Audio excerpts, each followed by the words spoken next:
Hello, everyone. Welcome to another episode of Morbid Symptoms Podcast. I'm your host, Tara Van Dyke, and I wish you all a happy morning or evening or afternoon, whatever time you may find yourself watching this. And today we have a great episode. Alexander Mckay from the Marx Lenin Engels Institute. No, sorry. Yes. Marx Engels Lenin Institute, a communist educational organization, is going to be with us. And I asked him to come on because Alexander recently he streamed on what he called the bad Trot's takes or bad Trot takes on West Asia when it comes to anti-imperialism, and coming up with a variety of reasons for why um, uh, Marxists should not be participating or should not be in support of the various resistance to American imperialism and Israel-Palestine conflict going on now. And I wanted to bring him on to get his response to Chris Cutrone. And for those of you who don't know, Chris Cutrone is an American Marxist. He calls himself the last Marxist. He was one of the founders of the Platypus Society, and also he appears quite a bit on Sublation Media. He's kind of one of their go-to philosophy and theory guys, particularly when it comes to anything to do with Marxism. And he recently had what I would consider to fall into what Alexander Mckay would call a bad Trot take on West Asia. So I wanted to bring him on. He's going to join us in about 10, 11 minutes or so.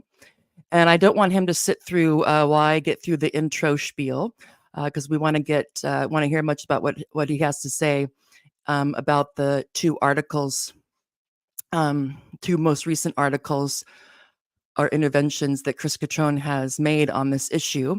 One called An Alternative to Genocide, which was in Sublation magazine, and one called Israel, Palestine, and the Left in quotation marks in the Platypus online journal, I guess, as we would call it. So basically, the overall theme of this, how to place this, is that there is a divide on the left, and within the left, of course, the left includes Marxists of different stripes and non-Marxist. You can be socialist and not a Marxist, or you can consider yourself to be on the left, and it's a variety of a kind of a motley crew. But in particular, focusing on the divide on the left in what some would call the kind of Trotskyist or neo-Trotskyist left or Marxists, and the more Marxist-Leninists who aren't afraid of Stalin, who don't shy away from that part of the history and the lessons that can be learned from it, bad, good, and otherwise. So let's see. What I want to do is so of course today the main thing that Alexander is going to come on to do and give his take on Cutrone's take, which I'm assuming would consider a kind of exemplar of the bad Trot take that he's been critiquing quite vociferously online, probably since October 7th, if not before. So again, to the idea that he's going to talk about how this is another Trotskyist misinterpretation or malinterpretation or mystification of anti-imperialist struggles, and the larger question of what's the relationship between anti-imperialism and Marxism. And Cutrone has said recently, several times, I think, that that Marxism is not anti-materialism, and so those who want to who are making the argument that it is, for example, like in the U.S. Example, Midwestern Marx, Infrared, etc., and I guess the American Communist Party that recently formed would be those he'd be critiquing for being deluded, or he calls them children who think that this is the way to go. If there's anything positive in terms of the pursuit of socialism to be found in any way within these resistance movements, whether they be Hamas and the Palestinian resistance with Hamas as the figurehead in Palestine, or with Hezbollah in Iran, or the Axis of resistance in general, that he would have very much of an issue of people who want to think there's anything Marxist or positive in terms of development of socialism in the Middle East or in the States through siding on this. Anyway, to set the stage, let me briefly summarize my understanding of a Trotskyist approach to the Middle East and North Africa post-World War II, focusing on, which is crucial for understanding where Cutrone's arguments fit into this ideological framework of political debate. So Trotskyism emphasizes international socialism and the theory of permanent revolution. So Trotskyists critique imperialism, not just Western interventions in the region, but also very much so nationalist movements they see as collaborating with capitalist powers, such as Nasserism in Egypt or the Baathists in Iraq or Syria. So this perspective also extends to the Palestinian struggle, where Trotskyists oppose both Zionism and the limitations of Arab nationalist leadership. So they argue for a socialist Palestine where Jews and Arabs coexist and some sort of socialist state that should be in the foreground. This analysis is critical, also very critical of political Islam, or what they call Islamism, or what he would probably call Islamofascism, viewing it as a reactionary force that diverts the working class from socialist revolution there and here. So his recent analysis of Hamas and Israel-Palestine, Cutrone's recent analysis of Hamas and Israel-Palestine conflict raises questions that seem to echo certain Trotskyist concerns from these previous rounds from, if we go back a few decades, after when we had a period of, I guess, Arab nationalism, we could call it, but of course, Iran is not Arab, but nationalist movements, liberation movements, anti-colonial movements, right before and after the World War II period. So he critiques, so Cutrone critiques the prioritization in any form of nationalist violence and what he would consider people who are supporting, who are pro-Palestinian or who don't want to, what he'd say, focus on the negatives or the aspects of Hamas, the resistance in general, are prioritizing violence and martyrdom over international working class solidarity. Particularly he has the idea that Palestinian workers, looking back in terms of what had gone wrong and how it didn't have to be this way. Again, in particular, his article on an alternative to genocide, which is basically a critique of Hamas, and then by extension, all those who think that there's any upside to having any kind of coalition or solidarity with groups like them. So he thinks that they should have focused, that Palestinians should have focused on labor solidarity with Israeli workers, rather than falling into the quote unquote trap of nationalist resistance. And so I want to, let me briefly, sorry, I lost my space. Before Alexander pops on, I want to summarize Cutrone's two articles so that we can jump right into it. And those of you who are watching who haven't, because probably most of us haven't seen those, we'll have a point of reference.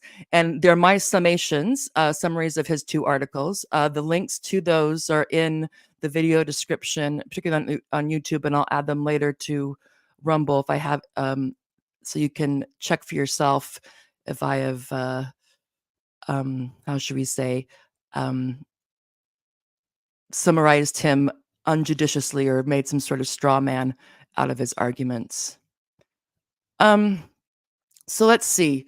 So this is a summary of Chris Cutrone's Alternative to Genocide, which was in Sublation magazine sometime this summer, I believe. So in this, he characterizes Hamas as an organization that, rather than fostering a path towards socialism or any kind of better future for Palestinians, particularly workers, has destroyed the possibility of solidarity between Palestinians and Israelis, laborers. He argues that Hamas recruits angry, unemployed young men, transforming them into soldiers rather than workers. So Hamas is all interested in soldiers, not in labor.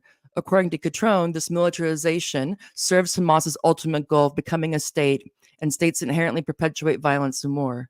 Cutrone contrasts this with a Marxist idea that workers, not militants or nationalists, are the agents of socialism. And it's a mistake to think, well, first we'll put that off. First we'll deal with the anti-imperialism, and first we'll go ahead with the nationalism, Islamo-nationalism, or whatever we may find it, because anti-imperialism is always bad. And as good leftists or Marxists, we always have to side with the anti-imperialists, with the occupied over the occupiers, or framing it in terms of settler colonialism and whatnot. And he thinks all this is a bad road to go down, and in the end won't do anything for socialism, let alone the typical Palestinian in Gaza or the West Bank.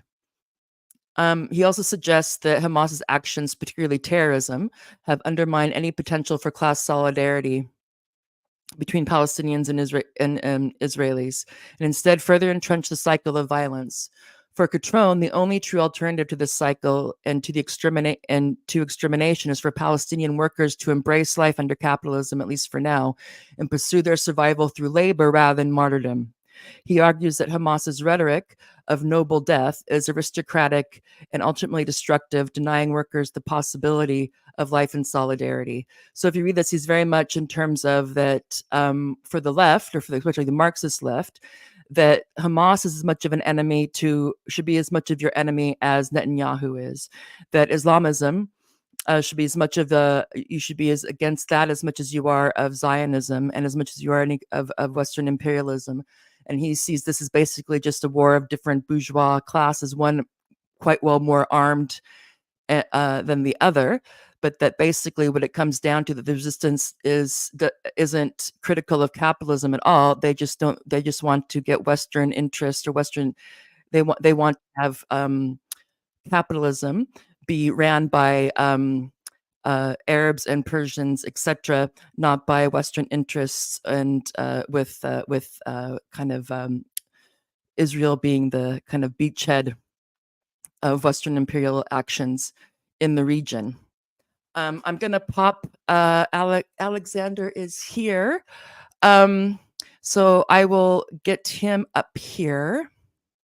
Hello, Alexander. How are you doing? Hello, Sarah. How are you? I'm all right. I had a bit of one of the alarms started going off, and so I had to start later. So I'm a bit rushing in here.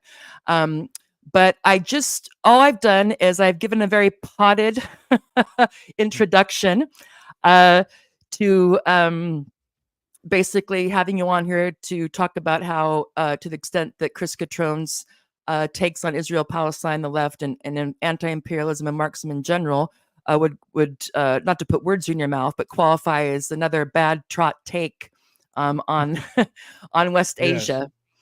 And basically, what I also tried to kind of set that a bit into a larger frame of Marxism and anti-imperialism, and also a bit in terms of Trotsky, the Trotsky tanky divide, which I am not an expert on.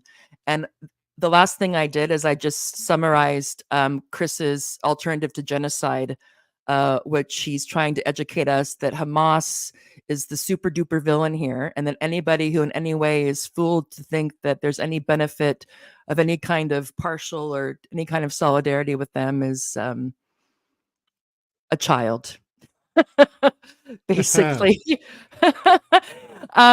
So let's see. How should we do this? I have a summary, a 2-slide summary of Chris's Israel, Palestine, and the Left article.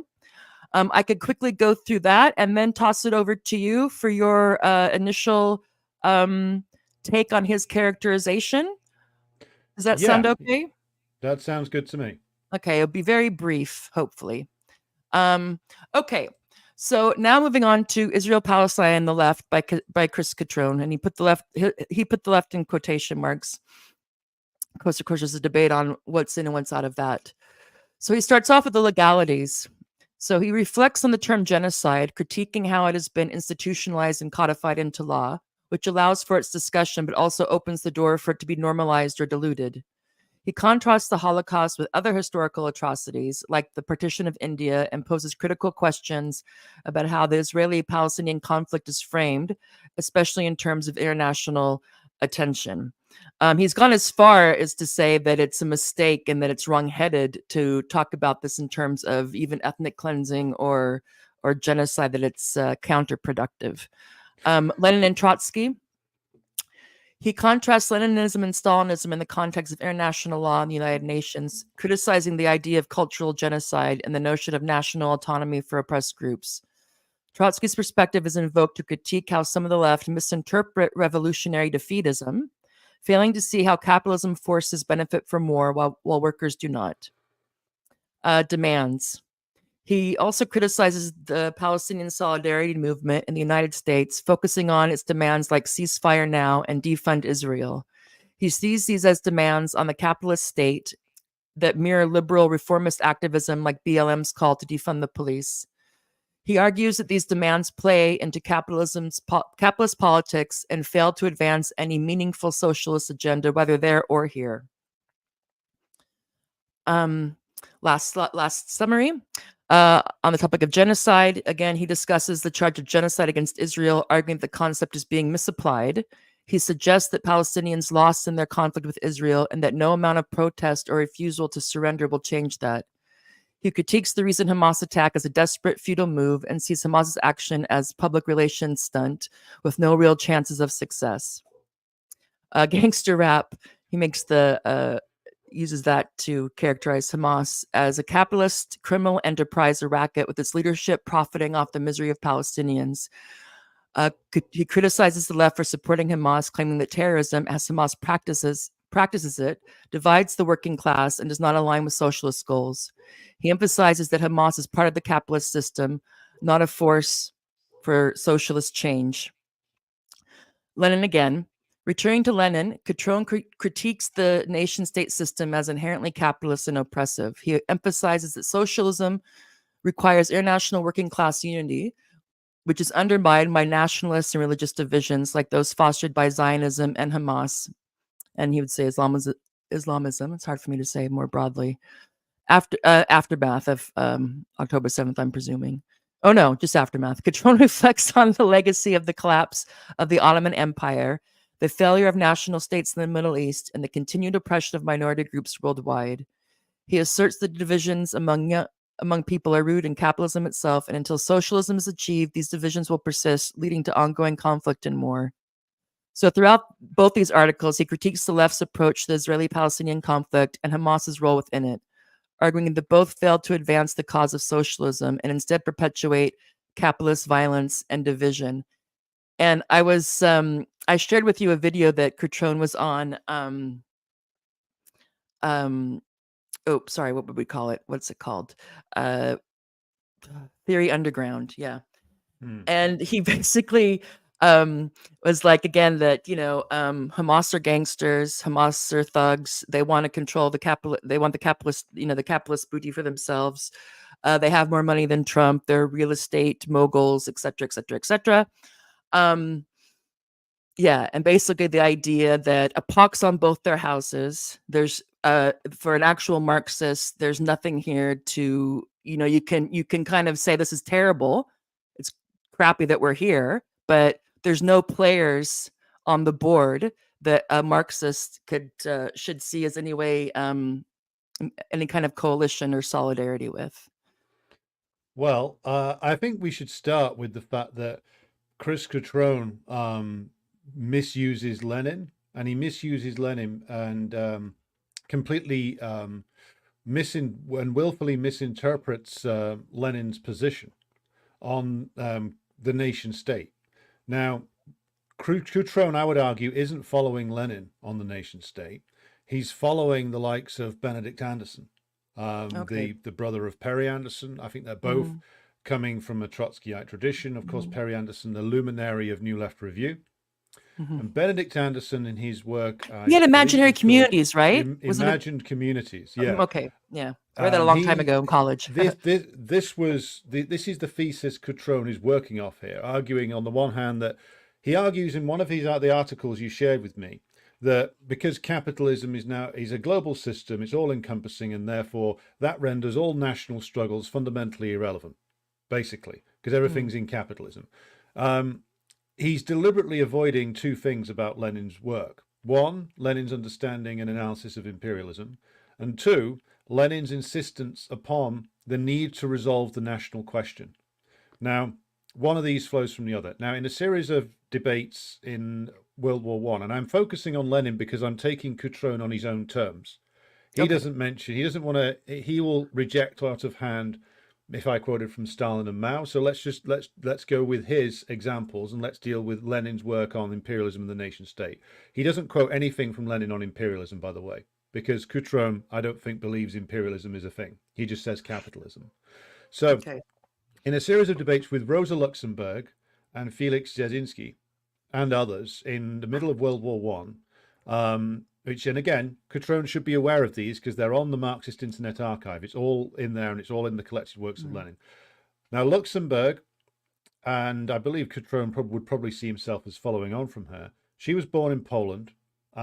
She was obviously her family were Jewish. She grew up in Poland and spent a lot of her time in Germany.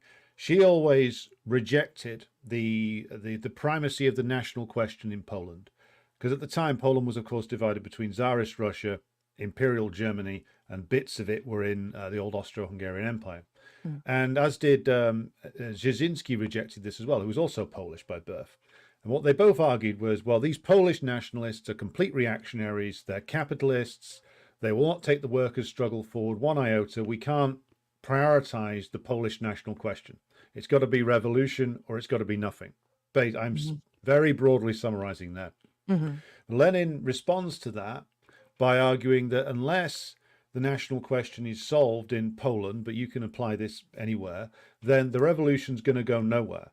Because what, on a purely political level, if communists don't act to solve the national question, other forces will.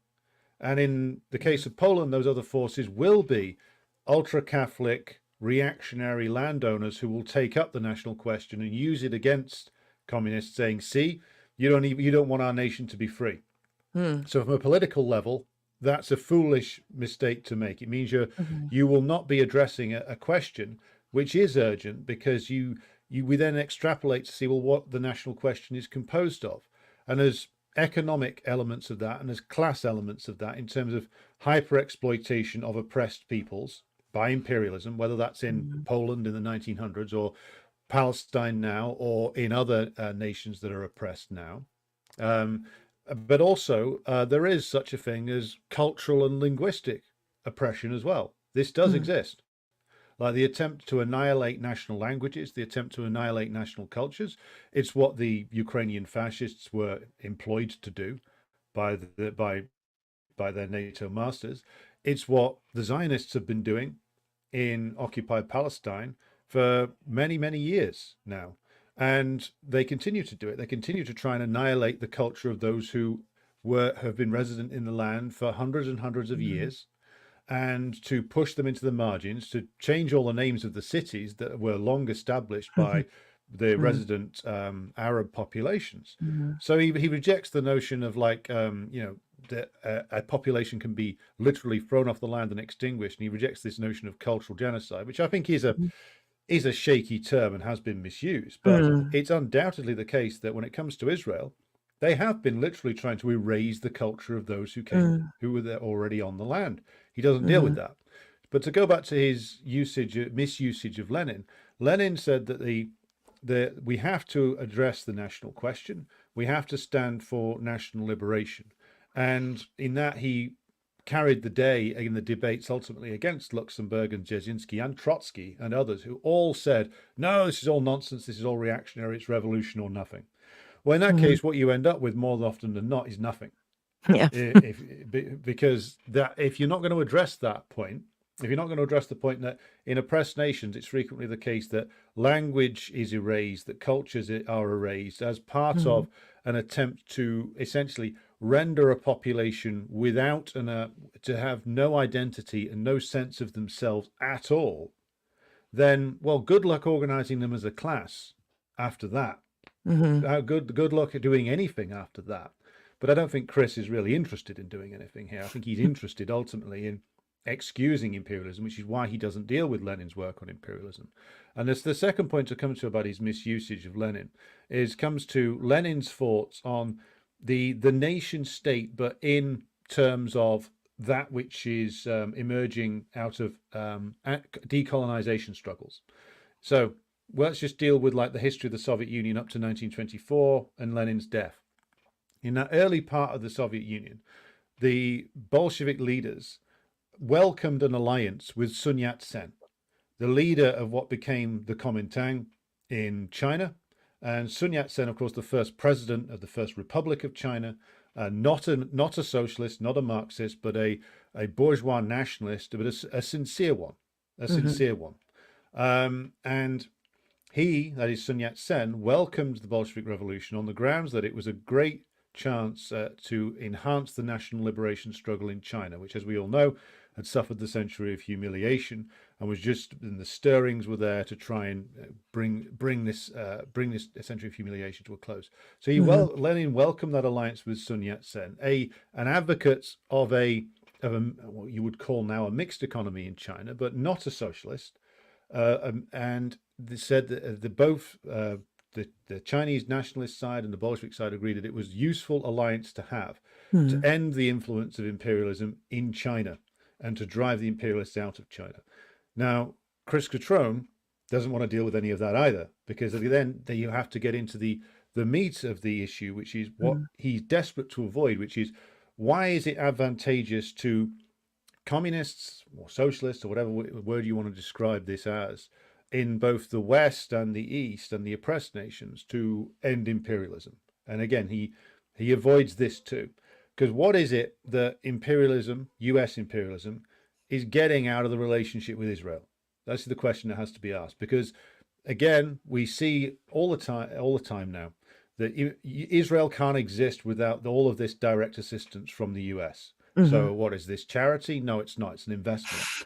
It's an investment in Israel for the same purposes that the British originally took on board the Zionist movement over 100 years ago. Hmm. It's to have this armed garrison right in the middle of West Asia on the strategically important trade routes that can be used to attack any and every force that tries to push these nations that, as Chris says, used to be part of the Ottoman Empire, tries to push them towards a more genuine level of independence and economic development. Hmm. Um, Chris Cutrone says, "Oh well, all of these nationalist movements failed." Okay, well, I would not argue that Baathism or Nasserism or any of the other variations of which that have existed in that region were in any way perfect, but Hmm. they did represent a significant step forward for these countries. Like Hmm. NASA's development, no matter how flawed you might regard it as, like took the industrial, educational, societal development of Egypt forward enormously in the Hmm. period of time when his movement was in power before the capitulation of Sadat, his successor in the later 1970s. Like all the different indicators for life for the working class and the peasantry and for women in Egyptian society all went forward. Hmm. And again, again, he doesn't deal with that, even in like more, should we say, problematic terrain. So, such as even Ba'athist Iraq, a country Hmm. with a movement with a very dubious history in some respects, a certain relationship with the CIA, for Hmm. one being one of them. But even there, like social progress under these nationalist forces, however flawed they were, was important. And it Hmm. increased life expectancy, increased educational standards, like increased industrial development, agricultural development, better Hmm. healthcare outcomes, longer life expectancy. If Chris had ever lived without any of those, I don't think he'd be so ready to dismiss all of that. Hmm. Same is true for a nation like Iran. I mean, I've covered this extensively. You mentioned the program I did on bad Trot takes on West Asia.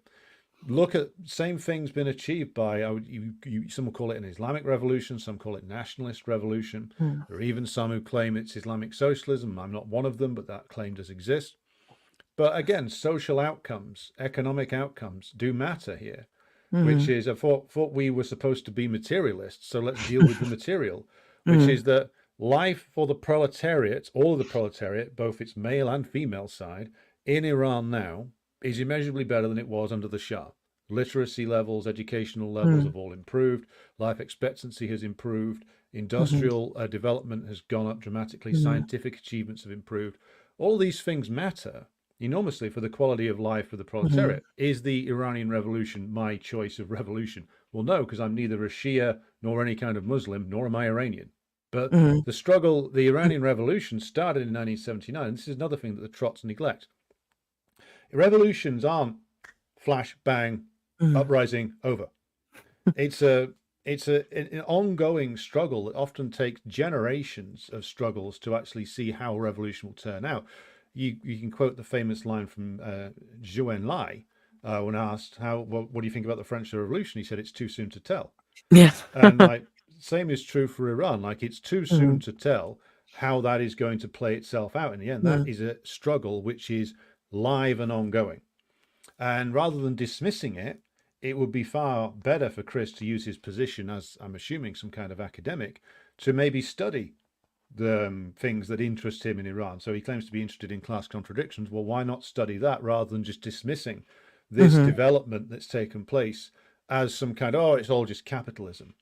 But let's return to the Palestinian struggle and let's deal with his claim about, oh, Hamas are, gangster capitalists or whatever, stuff. Apparently, everybody who opposes the West is a gangster capitalist, Mhm. whether it's Putin or Hamas or anybody else. Mhm. The capitalist forces that do exist in amongst the Palestinians, and they are there. There are Mhm. Palestinian capitalists. Who are they keen on? It's Mahmoud Abbas. That's who they're with. Like Mhm. Mahmoud Abbas's support in the West Bank, in particular, a lot of it draws from the upper layers of Palestinian society in the West Bank. The people who want to deal with Israel, the people who want to deal with the United States, the Mhm. people who would basically be prepared for the Palestinian proletariat to be and peasantry to be dispossessed and enslaved because they don't have they don't see that as a problem, and Mhm. they're the ones who have always backed Abbas. They're the ones who were the shakiest part of the old PLO coalition because they were constantly looking for a deal with imperialism, and they were the Mhm. ones who were the most connected to the Gulf states and Mhm. Saudi Arabia. Mhm. And so the pro-capitalist elements, well, they're all about they're all about collaboration with the West. They're all about collaboration with the imperialists. So it's a complete misnomer, and he's misleading his readers by saying, Mhm. "Oh, Hamas are all just pro-capitalist." It's like, well, the pro-capitalist elements made its choice, and the choice is collaboration with the West, and Mhm. that was why they lost to Hamas all the way back in 2006 Mhm. in those elections. They lost because Fatah were running a completely corrupt, compromised, Mhm. capitulationist regime that was all about the again getting that deal with the West at all costs, including the cost of national liberation. Mhm. Final point to come to here about the why socialists and communists should actually back national liberation struggles. And again, Chris doesn't get this because he doesn't want to talk about imperialism. Where do the profits of British and American capitalism really come from now? Do they come from internal investment inside the United States and Britain, or do they Mhm. come from external export of capital to other countries where hyper exploitative conditions reign and Mhm. where extra extraction of profit can be carried out via hyper exploitation of the labor of the workers there? It's Mhm. the latter. Much more so for us because here in Britain, the oldest imperialist power. And that, again, to go back to the point, they are able to secure themselves in power, our ruling class, because they are still able to extract this surplus from the hyper exploitation of these different workers all over Mhm. in many areas of the world, the oppressed workers of the world, oppressed by neocolonialism, as Kwame Nkrumah defined it. And so that's how our ruling class secures themselves in power. It's not by domestic manufacturing anymore, as I'm sure Chris would admit if he was Mhm. questioned about it. It's via the ability to extract these super profits Mhm. we call them from these different areas of the world. Israel is basically a has the role of a regional cop enforcing that domination. Mhm. And that's why it's so important for US imperialism to retain that. And so for us in the West, we have an interest in these people, the oppressed peoples, liberating themselves, even if it's on the basis of a coalition with what we in the bad old tanky land call national bourgeois, Mhm. meaning there's elements. I mean, the bourgeois are not a unified class, Mhm. not here, not there. They're more so unified here, but in the oppressed nations, there are those who we've just been talking about who are linked to imperialism and have their business interests tied to imperialism. There are also those who, for whatever reason, maybe it's direct economic interests, maybe it's other things, who are of the bourgeois and are actually, in some way, committed to the development of a nation state. And Mhm. at this point, we should sort of say, well, the bourgeois here, to secure themselves and create proper conditions for the development of capitalism, had to create their own modernized nation state. It's what the entire 17th century in Britain was about, you Mhm. know, chasing out the feudal elements, uniting all the different corners of the British Mhm. Isles, making sure that one system of laws governs the whole area, one system of one justice system or a similar justice system, because Scotland's a bit different in our case, that can have, you know, a legal standard which can defend property rights and enable the development of capitalism. Mhm. That's what capitalism needed to grow in Mhm. the out of the 17th century into the 18th century in Britain, in France, and in the United States as well. So why is it then that, and we see where we come to Chris's Trotskyism? Chris, Cutrone, and others don't think that that should be something which happens anywhere else. Trotskyists always say bourgeois revolutions are dead. Well, bourgeois revolutions exist because there's an objective need to modernize the country Mhm. to enable the growth of the economic forces. So you can't grow a capitalist economy when there's you are in a situation where it's dominated by imperialism, where imperialism reduces countries that are subject to neo-colonialism to mono economies, just pure extraction of Mhm. natural resources, exporting of natural resources, and you can't develop if that's what you're laboring under. That's why you got all those rebellions in the Sahel. So Mhm. to actually develop a stronger proletariat, you have to have a level of industrial and agricultural development which enables the growth of socialism. Like Trotskyites always say, oh, well, Russia jumped from capitalism and semi-feudalism to socialism. Well, no, it actually didn't.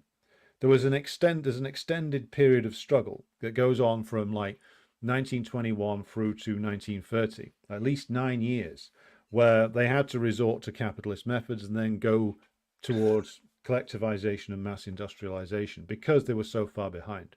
So Mhm. if there's national struggles which free nations from imperialism, which loosen the stranglehold of British and American and French imperialism, then that benefits not only the objective, the development of the proletariat in these countries, and actually would enable a more comprehensive struggle for socialism. It Mhm. also benefits us in terms of our ruling classes is then weakened because their ability to prop themselves up with the profits they extract from elsewhere in the world Mhm. goes down the more that the different countries even get to the stage of just being able to assert basic bourgeois law Mhm. inside their own borders and do basic things such as a more balanced industrial development and a more Mhm. balanced agricultural development. So it's in our interest, if we're serious about the struggle for socialism in the imperial core, to weaken our own rule, to see our own ruling class weakened. Because at the moment, what they're doing is they're exporting capital and they're using the profits generated from that to just about manage to keep social peace here Mhm. by keeping the inherent division in the working class going, which Mhm. is the division between the labor aristocracy, the upper levels of the working class, and the great mass of everybody else. And so we should welcome these struggles to free not just Palestine, but all the different nations subjected to neo-colonialism as well, Mhm. from the oppression imposed upon them by imperialism. And we should reach out to them and be in solidarity with them in that struggle. Now, and it's not down to us who conducts that struggle. We don't get to choose that. We Mhm. don't. And I noticed that Chris not only rejects Hamas, he rejects the prior generation of liberation fighters. So he rejects the PFLP and all the other Marxist-Leninist groups that existed in the earlier phase of this struggle back in the 80s and the 70s. So they're not good enough for him either, because again, they insisted that the national questions should be solved. And he says that the October the 7th is a disaster and it won't lead to anything good and the Palestinians have lost. Well, Israel's not looking like winners right now. They're not looking like a winner. They've fought a war for a year and essentially been unable to defeat Hamas. They're now going into southern Lebanon, and they're doing a bad job of, they're trying to defeat Hezbollah, who are much better armed and better prepared, and are losing a lot of men there as well. Their economy's tanking and falling to pieces. They've had the worst attack on them, the Israeli interior, probably ever, even in the wars of 67 and 73. This is they're undergoing a disaster. And he's claiming that they're winning because fundamentally, what it comes down to is this: people like Chris don't like revolutions. They don't like them. What they want is to be able to sit there in a magnificent ivory tower, doing book reviews and proclaiming every struggle is inadequate. None of it is good enough. And if the class-based movement that he says he wants emerged inside the United States, I will put, all the money in my wallet, which isn't a lot, but at least £10. I'd put at least £10 down as a bet to say that he would reject that. He would find a way to reject that. It's terrible, because this is what Trotskyites always do. And again, I'm glad he's come out and he's openly identified himself with the legacy of Trotsky, because he's carrying it forward in complete consistency with the man himself. And this is the Trotskyite legacy. This is the Western left's legacy as well, which is the systematic rejection of every national liberation struggle, starting with Algeria all the way back in like the late 40s and early 1950s.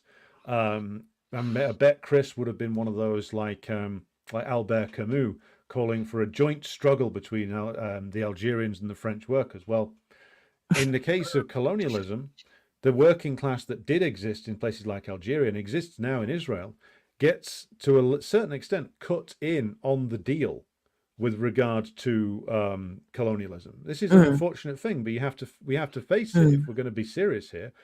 Ever since the days of Cecil Rhodes, who was on record as saying this, Rhodes identified that if we don't cut a small layer of the working class in on the deal of colonialism, if we don't let some of the proceeds go to them, we're going to face real problems. And they certainly did that in Algeria. They certainly do that in Israel. In Israel, you can just turn up if you can claim to be Jewish, get a certificate, and go and claim some land. And if you are identified as being of the right type of person in Israel, meaning someone who is Jewish, your rights even as the lowest paid worker will be higher than those of a Palestinian. So we're not dealing with a class struggle in a sense that you can just say, solidarity, comrades, let's all gather and gather together and chase the same objectives, because objectively speaking, that working class that exists in Israel gets privileges from the oppression of the Palestinians. That's not an arguable fact. It's not something which is open to interpretation. We can just look at the legal codes. Look at like what a standard paid worker gets in Israel in terms of legal rights, and look what the Palestinian worker gets next to him. Even a Palestinian who has an Israeli passport will be treated worse. And so where's the scope for this solidarity movement that's going to unite the entire working class that Chris Cutrone wants to see? Unfortunately, it doesn't exist, because again, this is why we try to practice scientific socialism, because it has to proceed from a rigorous study of what actually exists, not a fantasy version of what we'd like to exist. And this, again, it's the same logic that led people like Michael Harrington, founder of the DSA, to reject, say, both sides bad in the Vietnam War. I mean, that's one of the legacies that I bet Chris is probably quite proud of. But also for Trotskyites to say both sides bad in the Korean War. So like if you take this point of view, you can declare that the people fighting for national liberation are as bad as the imperialists, which is what he's doing. in Yeah. these articles. So I'll pause there for any comeback or further questions that you've got, because I'm aware I've spoken for quite some time. No, thank you.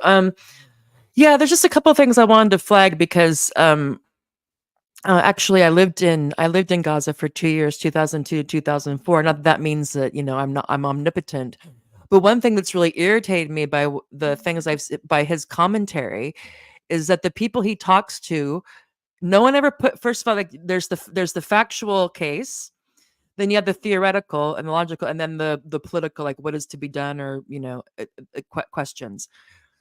But it just seems that at least the people that I've seen him talk to, no one ever pushes back on him. He can say the most outlandish stuff Mm, about Hamas, or about for example, saying he also, I'll just say something that you think would give somebody pause. mm, So his characterization of that is of Hamas, for example. It seems like he hasn't seen anything in the New York Post, the New York Times, that he hasn't accepted mm. with his characterization, whether because kind of like, okay, Islamicist, terrorist, bad, that's it. And it's Yeah. like, well, okay, it's a very partial, undialectic, unhistorical a consideration of this group and the broader resistance movement that's there, is for one thing. Not that you can't find um uh you know um you know uh, uh, yeah, I have no idea how many billions of dollars, if the upper echelon of Hamas is raking in the dough or not. And in a way, it's kind of beside it's kind of beside the point, because my understanding is that in Gaza, for example, what he would call the bourgeoisie, the landowners or whatever, the people who weren't refugees, they far and away were Fatah supporters or members of Fatah. Hamas's base has always been the refugee camps, the poor, and I guess what we would call the more working class um, echelons of that area. No appreciation of that. And he would say also, for example, when he talking about imperialism, and he kind of will, we all straw man to an extent, but the idea that he's saying, okay, we have the left now, especially the younger left, who are like, okay, we have to go and be in solidarity and protest Israel because settler, it's a white settler colony, and that's always bad. They're the occupier, um, and Western imperialism. The idea that he wants to characterize that as the left saying the biggest obstacle to pursuing socialism in the Middle East is Israel, and he Mm, would say that actually it's Islamists. So when he used Iran as an example in the one video, and he mentioned something about how the reason why the secular or socialist movement in Iran failed wasn't because of the West; it was because of Islamist reactionaries. And I thought, well, okay, well, that's one. So I would just like, so I'm kind of rambling on. So I say is that it's just what I find with him is that um, I don't know where he gets. And one thing I would ask him is like, where do you get this information from? So your characterization of Hamas and of Palestinian resistance groups in general, where are you getting this information from? I'm just curious. And then also the idea that um, I think that it's also, when it comes to religion or it comes to any of these movements, I don't know if you would I think you might agree that all of a sudden, even though he claims to be very dialectical, and in that it becomes, all that goes out the window when it becomes about religion or nationalist movements. They're mm. the same, Well, I mean, and to be dismissed, or you yeah, know. he wants to dismiss it because he continues Trotsky's tradition of like being a cartoon Jacobin, which is like taking all the anti-clerical slogans from Europe, in the 18th and 19th century, principally that were directed at like the established church, and applying them without analyzing the situation to West Asia. And the problem with that is that, again, you're not investigating the facts before you're drawing your conclusion. He already has his conclusion. The facts Mm, don't matter. So, well, let's talk about like Islam and the West Asian region. because like you can't just label like all these different disparate movements Islamist, which by the way is a term like that was dreamed up by like Washington and London reactionaries to justify the various wars of the last 20 years. There's Yeah, is this a different softer? forms. Is this a euphemism for terrorist? I think. Yeah, basically that's what it's meant to trigger in the mind of the listener. Hmm. But what is the nature of these different movements? Now, the nature of like Hezbollah is that it was a movement of the dirt poor Shia population of South Lebanon that arose specifically in response to an Israeli invasion and occupation. And that's where its base is. That's why it's so strong, because it's a mass movement of the poor agricultural and urban working class in Lebanon. That's where it comes from. And it emerged because, to be blunt, the Arab left was either destroyed by the actions of imperialism or destroyed itself through its own internal failures. That's the other part of this. And so where the left is destroyed or fails, and yet there is still an objective requirement for some kind of resistance, which I know Chris wouldn't agree with, there is still a requirement for the nation of Lebanon to be freed from imperial domination. There is still an objective requirement for the Palestinians to continue their national struggle. So where that requirement exists, something will fulfill it.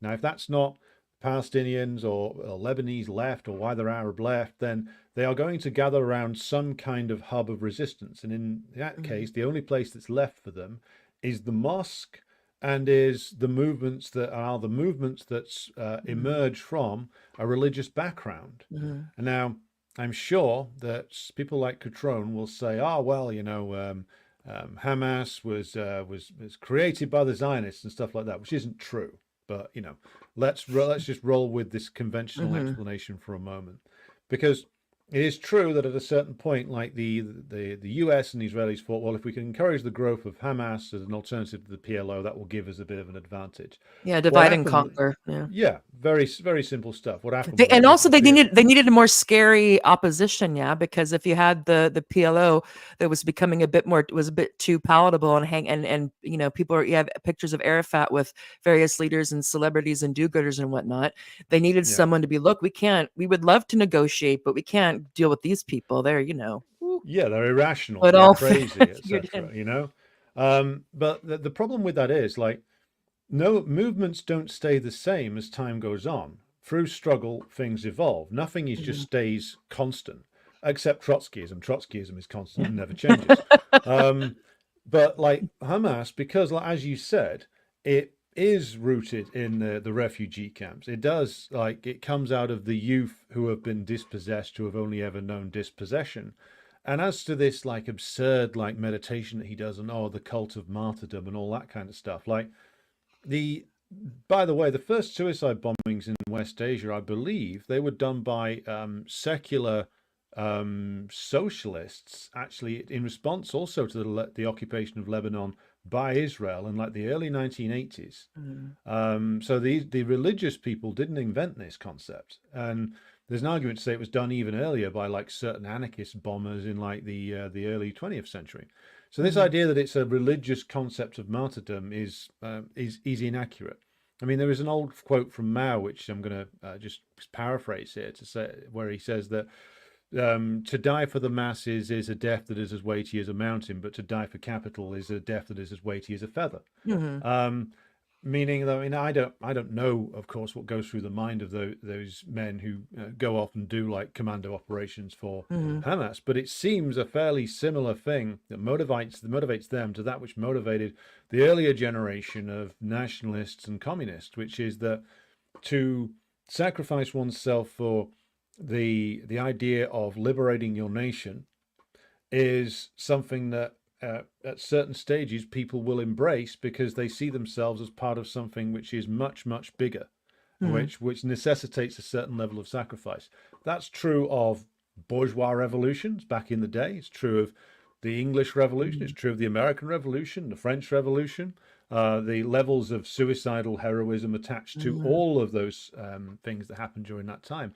Now, what he is rejecting, I think, he's not the concept of like religious martyrdom. He's rejecting the concept that you could ever wish to, or anybody would ever get to a point where they would be prepared to sacrifice anything for a wider cause. Mm. I think that's what, it's not just Chris Cutrone that rejects that. I think the entire Western left rejects that. The Mm-hmm. idea of making that ultimate sacrifice, and there ever being something that would make anybody do that, I think they reject that, because fundamentally, I think they're all postmodernists now. They're all postmodernists. I mean, you and I have touched on this before in previous discussions on other subjects, but I think they are all postmodernists. They don't believe fundamentally that there will be any kind of movement, even of a class nature, which he says he wants, that would make people willing to be undergo that level of sacrifice. Mm. Because and I've said this on my own program many times, imperialism, whether home or away, will extract an incredibly heavy toll for you removing it from a particular area. Again, we can only need to look at the histories of the liberation wars after World War II, like 1 million Algerians being killed inside a decade, which is astonishing numbers. Like 3 million Vietnamese, at least about the same number of Koreans, countless people killed in Madagascar, countless people killed in Kenya by the British, Malaysia by the British. And like, well, why do these people then, we should pose this to Mr. Cutrone, why do those people, how are they able to endure that sacrifice? How? Because if it was the case that Hamas were just a bunch of gangsters, as he claims, who just had a gun to people's heads, well, again, you don't even need to be a Marxist to work this out. He should remember his Machiavelli, like, better to be feared than loved, but better to be, but always strive to not be hated. Because you can't just make people go and sacrifice themselves by putting a gun to their heads. Like in the end, the motivation collapses, as you're seeing now in Ukraine, by the way. That's what happens when all you've got is driving people to the front with a bayonet in their backs. So why did 1 million Algerians get killed and the struggle continue? Why did they not give up? Why did the Vietnamese not give up? Why aren't the Palestinians giving up? Because they have come to see the need for this liberation as a vital requirement that without which that they cannot continue living in the old way, which is what, if Chris had read his Lenin properly, he'd know Lenin's definition of a revolutionary situation, part of which is that the masses are refused to live in the old way, and the ruling class cannot continue to rule in the old way. Well, in that case, you've got two parts of a revolutionary situation in West Asia right now. The masses are refusing to live in the old way. The ruling class cannot continue to rule in the old way. And so that pushes people to an extent where life becomes so unbearable that many make maybe it's conscious, maybe it's unconscious decision that a sacrifice is worth making to free ourselves from this immiseration. Because that's what the Palestinians were faced with, which is not joint struggle with the Israeli working class. The Israeli ruling class and the US behind them know very well how to keep things in order in terms of giving certain privileges to certain layers to make sure that kind of unity cannot come about. So what they're faced with is dispossession, immiseration, and living in a high-tech prison. Now, if I was 20 years old and I was faced with that, I'd think that taking my chances in a gun battle with the Israelis was a good decision. Because what else do you have? Is your entire life going to be 2 miles? Is that it? Well, if I got his thing right, he was saying, because this is what's I thought was kind of funny, is that he actually said that I'm not taking most of the left will put themselves in the position of Israel and basically try to ask, like, what can they do better? What should they do differently to be, nicer or whatever it is? And he's like, no, I put myself in the position of a Palestinian. And I was thinking, really? And basically what he's doing is like, if I, like him, Chris Cutrone, found himself to be in Gaza, what would he do? He's not really run away, trying to intuit what it would be like. But it was this thing, like, it's really not a prison. It's really not this. Yeah, there's difficulties, but better that than to be dead or bombed. And basically saying, like, better to be a slave than to be exterminated. And that the way to go, and other people have made this argument that basically that, it's too bad, too sad. Yeah, they got defeated. We could, no real reason to go back and decide, how right or wrong or cloudy the establishment of the state of Israel was, but that too bad, and the best thing to do is just to get along as best as you can and hope for the best. And I was like, well, all right. I don't know which Palestinian he is basing that off of. And also this thing that that I also thought, so I just thought that was kind of, I wasn't buying it. I was like, really? And also it's this kind of thing like, who is you? It's this chauvinism thing, like, who are you or anybody outside of there really to decide what was acceptable or not? And it's almost kind of this thing like, well, they were, yeah, there's lots of unemployment, and they 2 miles by 20 miles or whatever. But I mean, better that than what's going on now, which of course, okay. But it's this idea that I think it's quite right that they can't, or he can't, or people can't even imagine a situation where they'd be willing to take up arms against the enemy and be killed themselves for doing it. That, and I think to the extent, like, that, and I wish, I don't think we're past that, obviously, that if you don't have enough of certain group of people who are willing to do that, good luck with any kind of serious change. Well, the other point I wanted to come back to was that again he misuses not just the legacy of Lenin, but Marx and Engels themselves. Like if Chris Cutrone's point is that national liberation is fundamentally pointless, well then why did Marx support the national liberation struggle in India in the first Indian War of Independence, known in Britain as the Indian Mutiny in the 1850s? Marx wrote very extensively on that and was in favor of Indian liberation, even though in the same articles he was writing extensively about the limitations of the Indian national leaders. Like, he was still saying this is a struggle that we would wish should prevail. And again, like, if it's all pointless and it's all just capitalism, were Marx and Engels wrong to support the Union in the American Civil War? Was that wrong?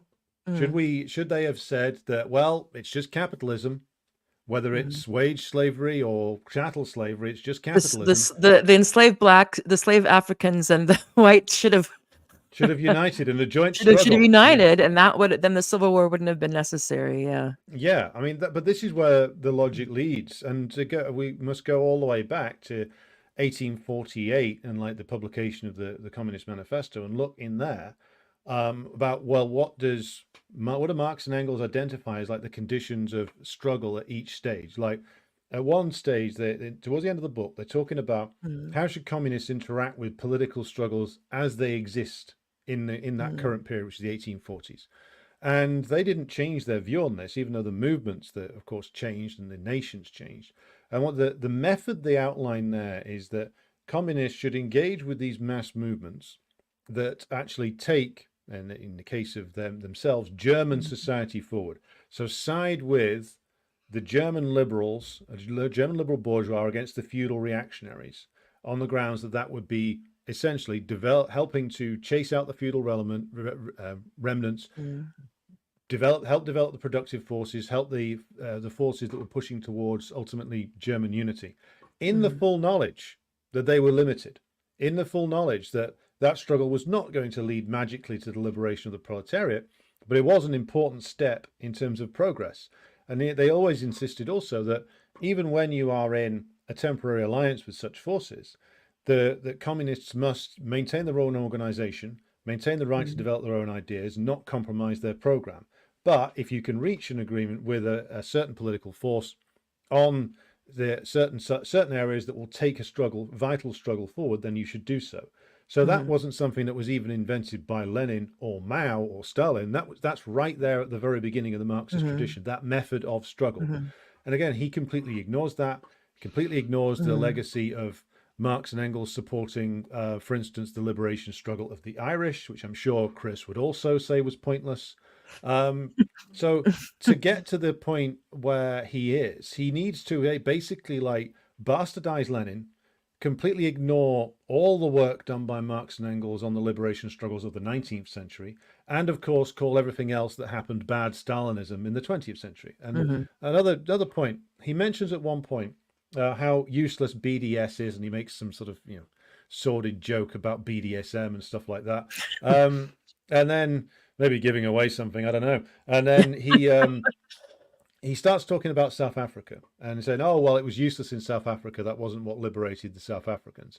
Now, it's true that the defeat of the apartheid regime was the work principally of the South African proletariat itself, because in those times, I think it was 99% or so, or around about that, of the Mm-hmm. South African proletariat was the black population. Race and class there in Mm-hmm. those times were almost exactly synonymous with each other. Mm-hmm. So it was their militant struggles from like the 50s through to the late 80s, which eventually uprooted the apartheid system, made it ungovernable. Part of that was the armed national liberation struggle committed by the ANC's armed wing, Umkhonto we Mm-hmm. Sizwe, which included bombings, it included gun attacks and gun battles with the South African Mm-hmm. security forces. Another part of that was military defeat in Namibia. Defeat by who? Namibian forces, Angolan forces, but also backed up by Cuban Cuban internationalist forces sent by the Cuban government to aid in the national liberation struggle of what was then Southwest Africa, formerly German Mm-hmm. Southwest Africa, given to the Union of South Africa by the British. And it was the white-led forces of the apartheid regime losing to a coalition of Namibians, Angolans, and largely black Cuban soldiers, which was a huge disaster for them in terms of their projection of their supposed superiority, which, of Mm-hmm. course, we know from Frantz Fanon's work is vital to colonialism's Mm-hmm. survival, is the projection of technological, civilizational, and racial supremacy. And if you take that away from them, it all falls apart. So Mm-hmm. I'm sure Chris Cutrone would dismiss this as, I don't know, Soviet imperialism or bureaucratic capitalism or whatever the hell we would call it. But it was military defeat and disaster Mm-hmm. combined with armed struggle, combined with mass resistance and uprisings by the black working class at home, came together to destroy the apartheid regime. Yes, Mm-hmm. boycott and divestment movement didn't bring it down, but it Mm-hmm. did start to damage the reputation of the big South African mining Mm-hmm. companies, and it did force people, organizations like Barclays, to at least stop doing business with them for a little while because it was damaging their reputation. This Mm-hmm. isn't, no one claims that boycott and divestment is what brought down apartheid. That's a silly claim. Mm-hmm. But it played a role in the ultimate isolation and defeat of the apartheid regime. And who was on the apartheid regime's side right up to the bitter end? It was Israel, right Mm-hmm. there with them. And they were allies for a long, long time, right up Mm-hmm. to the end. So again, like everywhere we turn to actual liberation struggles, Chris Cutrone's so-called rather tortured logic, it just falls to pieces when you Mm-hmm. look at real world struggles. But that's Mm-hmm. why he has to retreat into a world of what he would call pure class analysis, Mm-hmm. because there you can live in a fantasy world which involves you creating fantasy versions of all the things you say you're actually in favor of, including Mm-hmm. Lenin himself. Yeah, and you've already touched on this, and I want to flag it towards the again that I was kind of surprised when it was just, well, it's bourgeois, it's reactionary, it's this or that. I'm thinking, well, I don't know if where uneven and combined development comes in, but I was like, you have, like you said, it's like you have to deal with the situation as it is with the forces and the players that are on the board, and make the best decisions that you can. None of us have crystal balls, or perhaps he does, or crystal ball, crystal balls, as he does.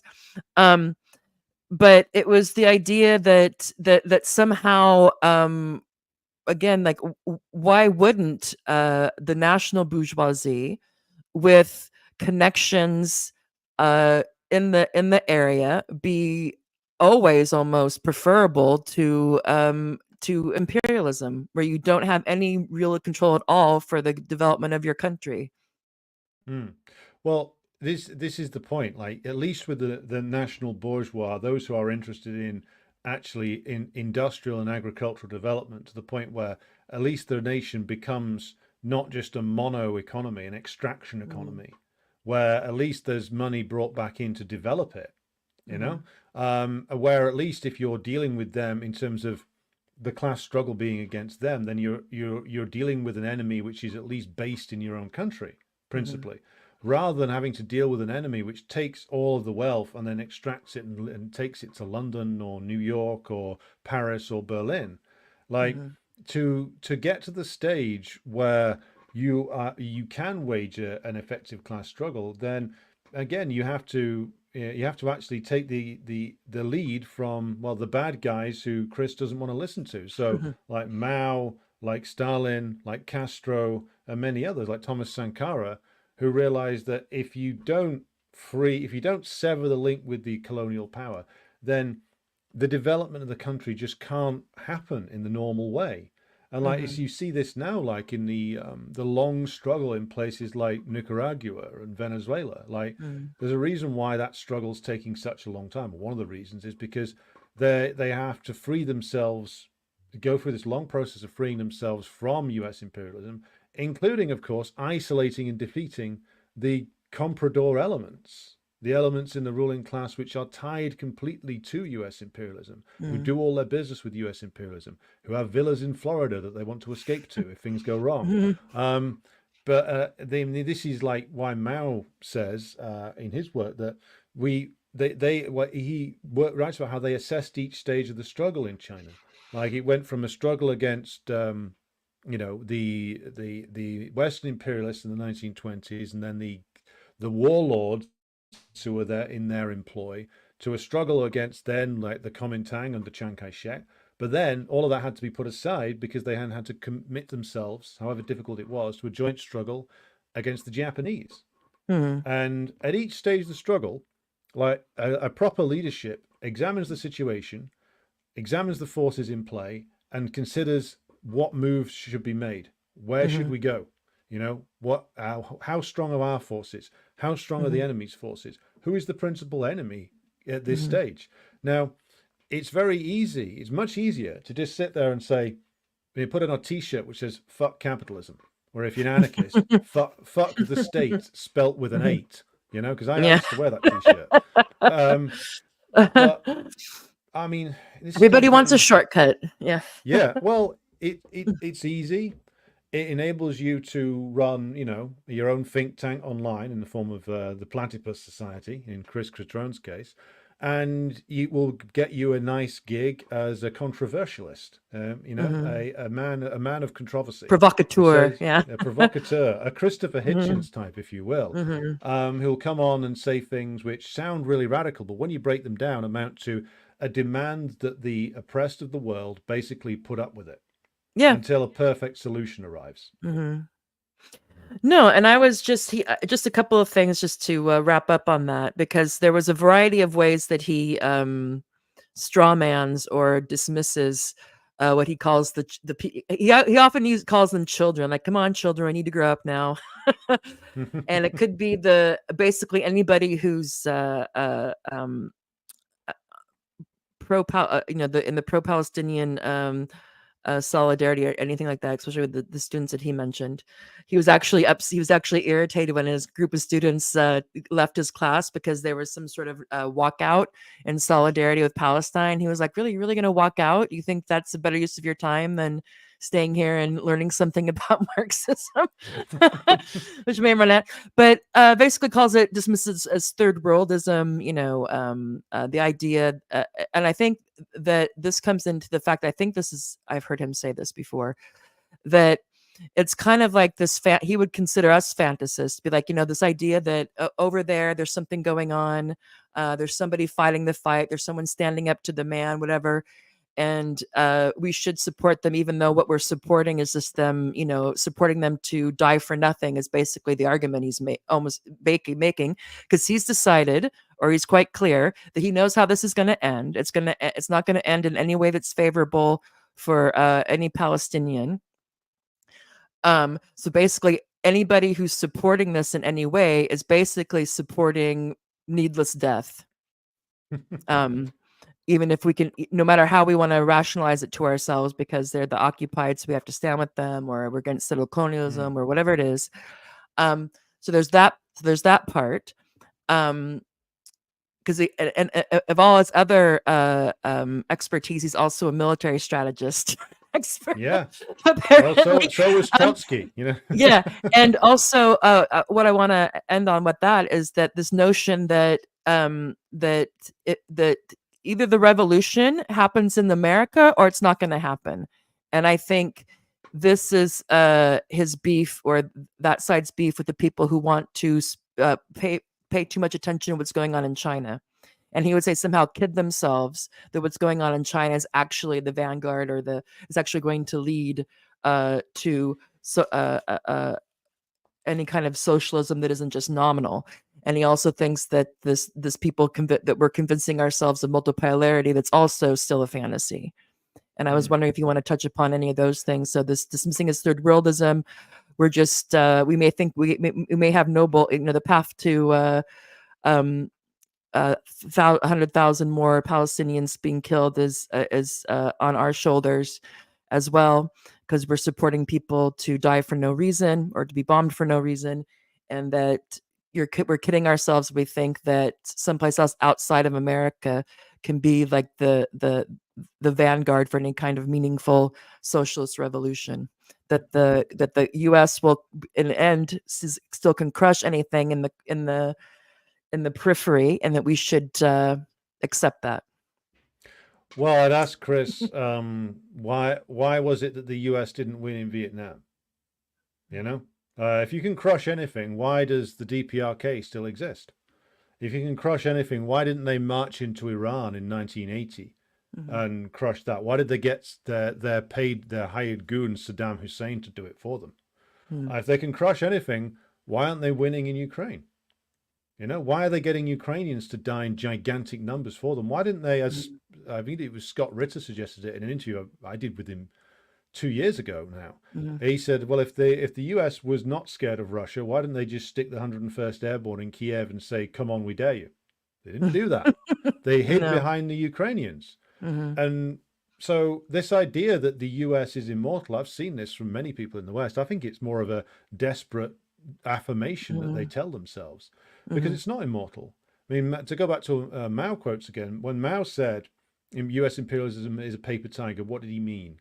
He meant that its strength, whilst not illusory, was much weaker than it appeared. Why? Mhm. Because the link between the American ruling class and their own masses was much weaker than it appeared to be. And that has been the case, especially since Vietnam. And that's why, of course, they did away with the draft, because they're terrified of internal revolts. And so the wars they wage have to be kept away from the American masses. They have to be isolated as far as possible. The Mhm. number of people who do military service in the United States is like less than 1% of the population. It's a tiny number, largely Mhm. in isolated communities and very poor communities in the Mhm. terms of the rank and file. So if they're unafraid and Mhm. if their triumph is inevitable, then why are they losing everywhere? And to go back to the other point that Cutrone makes about, well, it's got to happen in the United States or it can't happen anywhere. In the end, like there is there's a slither of truth in that, which is that Mhm. the US imperialist system can only really in the end be ended internally. It can only Mhm. really be ended by the American worker. Now, but that doesn't mean that what's happening with China and BRICS and all the other emergent multipolarism doesn't matter, because that's draining the ability of US imperialism to extract wealth from other areas of the world, which is Mhm. making the inevitability of revolution inside the United States speed up because the system's in deeper and deeper crises. Somebody who actually had studied Marx and had studied Lenin, and as Chris claims to have done, would understand those points. But Mhm. he is a transparent chauvinist, because he's got this idea that he's got the same view of America that John Bolton does, or that or that Mhm. Victoria Newland does, which Mhm. is that if it's not happening in here, if it's not here happening here, it doesn't count. Mhm. Well, history of the last 100 years has already disproved that. Like, the direct colonialism now is not possible. You can't do it anymore. The Mhm. examples of national liberation struggles stemming from the Russian Revolution and the Chinese Revolution have basically rendered direct colonialism, direct military occupation, to be impossible Mhm. to sustain. It's why the US failed in Afghanistan. It's why the US failed in Iraq. It's why Israel is falling to pieces now. And so if Chris is serious, then well, then he should commit himself to organize, to helping to organize the U.S. working class in a revolt against U.S. imperialism. Certain people in the U.S. are trying to do that now, but I bet he rejects them as well, as I said before. Because again, no, the Trotskyites will never find a struggle that the masses are willing to invest in that they can't find something wrong with, and Mm, so it will remain. mhm. Yeah, no, thank you. So, let's see. We've been going, yeah, for over an hour now. Thank you very much, Alexander. I appreciate you coming on and giving us your take on Cutrone's bad trot take. Hmm. And it seems that also it's clear that and people can make up their own mind. Let's be fair and balanced for a second. That they can go, and there's links in the video description to the two articles that we talked about, and also a video that he did with Theory Underground, and you can decide for yourself. But I think it's also just as a word to the wise, and that you also speak with a lot of authority, which is great. But to always try to keep in mind, I'm not telling you, but just to the audience, um, that that just because someone's talking a good game doesn't necessarily mean that it's that it's that that you should buy into it wholeheartedly. Because I can say for I'm quite clear that how the factual case that he seems to be implying is quite partial to have the nicest characterization, and that I had a feeling that the his argument about anti-imperialism is not Marxism was a bit overdone. And so I really appreciate you coming on and going through that in such detail. How actually you can, if it's what you're that a Marxist can apply a Marxist analysis to these situations, and that there is a politics there's political avenues that follow from that that aren't just stepping back and being like, nothing for us here, nothing for us to comment on, um, or anything like that. Anything you? I'll give you the last word. I do want to put up your article here for those who um, you recently wrote the dead weight of old slogans, and that's on your website. And I'll put that up here. So for people who aren't familiar, please follow Alexander. And here's also the website for the art. You can get to links to articles and other podcasts, etc. So as we close out here, Chris likes to always say that that he's the reason why he got back involved in the left and is doing these things is because of the student. And so if you were to hypothetically um, come across a group of students who were who were motivated to um, protest or do whatever they could in support of Palestinians. So you have Chris on one side basically saying like, look, children, this is reactionary. This has nothing to do with Marxism or the task of attaining socialism. What advice would you give I would. to these people who may really think who are maybe just looking at it in terms of bad guy, good guy, Hmm. whatever, but to kind of bring in the Well, Marxist part of it. I would say that they, if asked, that their instincts have been correct, and that their instinct to want to struggle against this is correct. But what I would always say is that the struggle, in terms of the political struggle, must always go alongside further study of imperialism as a system. Mhm, And so a lot of people are drawn into this, as you said, as you imply in your question, out of revulsion. Like they mm, see what the Israeli regime is doing, they see what US imperialism is, and they're horrified and disgusted by it. And that moral outrage drives them to hit the streets and protest, etc. mhm, That's a good start. I mean, it's where we all start. It's mhm, a very human, empathetic mhm, response. But I mean, I would say this: if the Korean People's Army and the Chinese Red Army can read Marxist classics while struggling against Japanese militarism and US imperialism, then we can as well whilst doing our work. And I don't just say that to be, go and study more. Like this isn't just apply to students, it applies to all of us. Like, build your understanding. Build your understanding of the system that created and sustains Israel.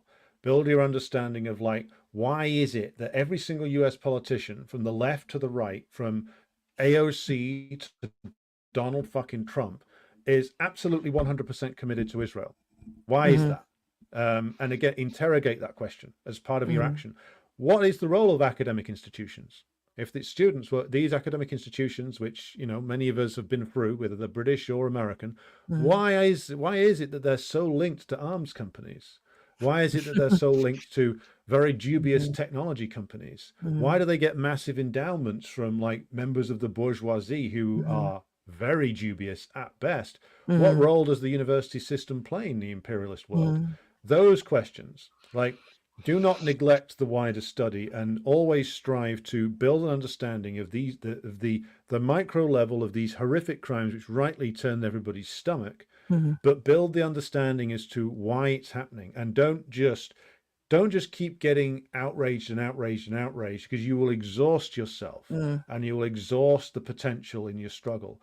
Build the understanding and be prepared, which I wish somebody had said this to me 20 years ago during the Iraq war. I might have benefited from it.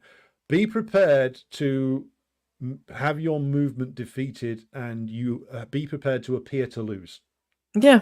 That's not a negative thing, because if I'd have had that understanding when I was 20, that would have benefited me enormously, because I just dropped out when we lost over the Iraq thing.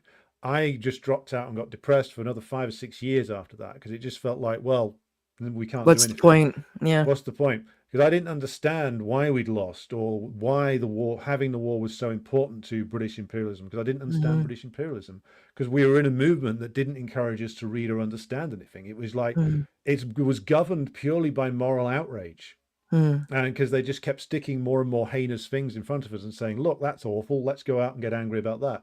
But without the understanding, the ability to bring together the theoretical and the practical political side, and then analyze, discuss, and then act, and you end up exhausting yourself with a series of useless actions, which is what we ended up doing.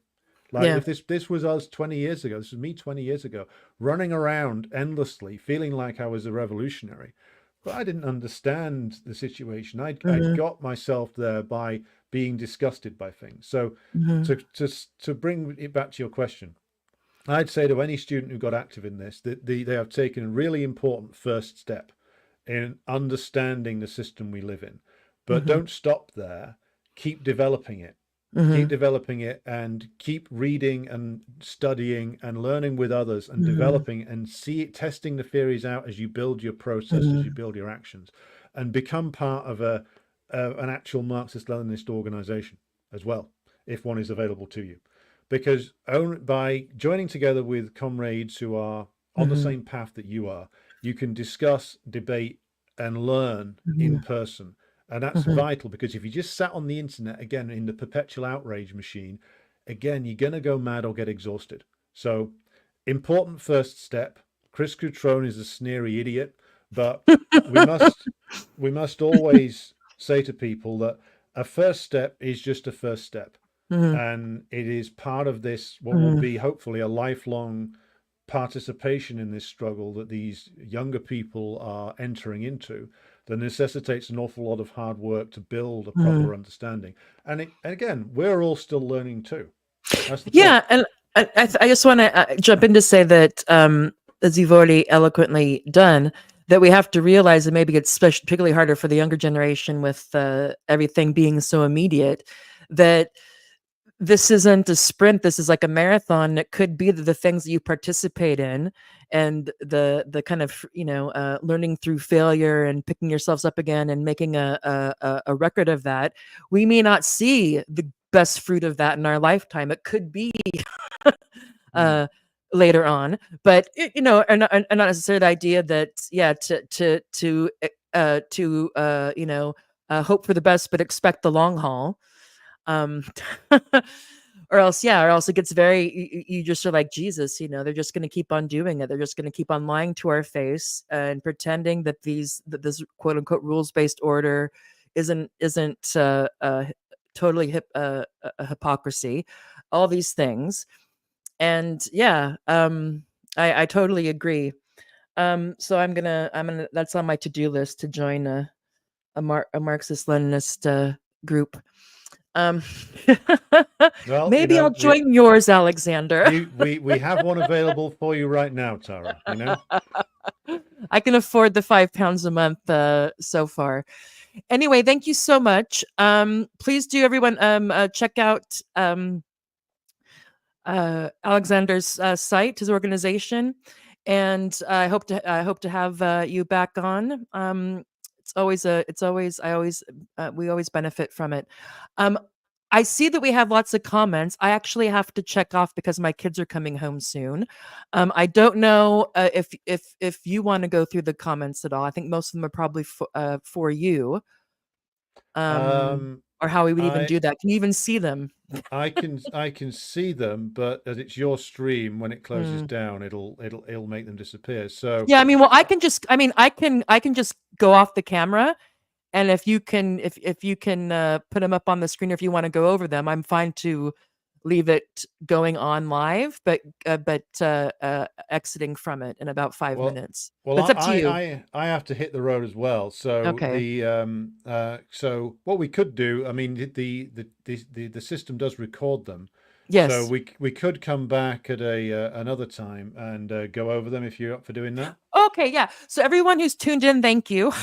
Hmm. Normally I would stay through because I love getting the comments and whatnot. Even if Alexander had to dish dash, I would try to do what I could to interact with them.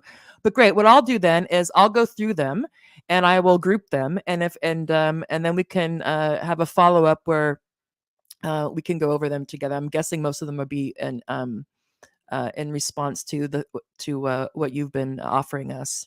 So we'll do that then. Yeah, So everybody, that'll be good. don't despair. Hmm. Not that you are, but I will go through the comments, and Alexander will come back, and we'll do a debrief on All this. right. Thank you so much. I really appreciate it, comrade. Thanks, Tara. Good to Uh, talk to you. you as well. See you next time. See you now. Bye. All right. So again, here's Alexander's details. You can follow him on Twitter, Marx Engels Lenin Institute. Um, Also, please like and subscribe to Morbid Symptoms on. Let's see, it's on well, on the closing credits you'll see. But if you're watching this on Rumble or YouTube or X, please do that. Again, I will go over the comments and questions from this live stream, and we'll have Alexander back on to go through them. So thank you very much. I have them recorded, and I will when we schedule that, Alexander will also tweet it out. So those of you who follow him but not me, um, but please follow me as well. You can always change your mind later if I bother you and unfollow. Anyway, thank you very much. We'll have a recap where we address the comments and questions. And unfortunately, I have to go dash to pick up the kids. See you next time. Thank you for tuning in. This has been Morbid Symptoms. We had Alexander Mckay on to respond to Chris Cutrone's last couple of articles, and to what degree they constitute or they fall within his category of bad Trot take. And I'll leave it at that. See you next time.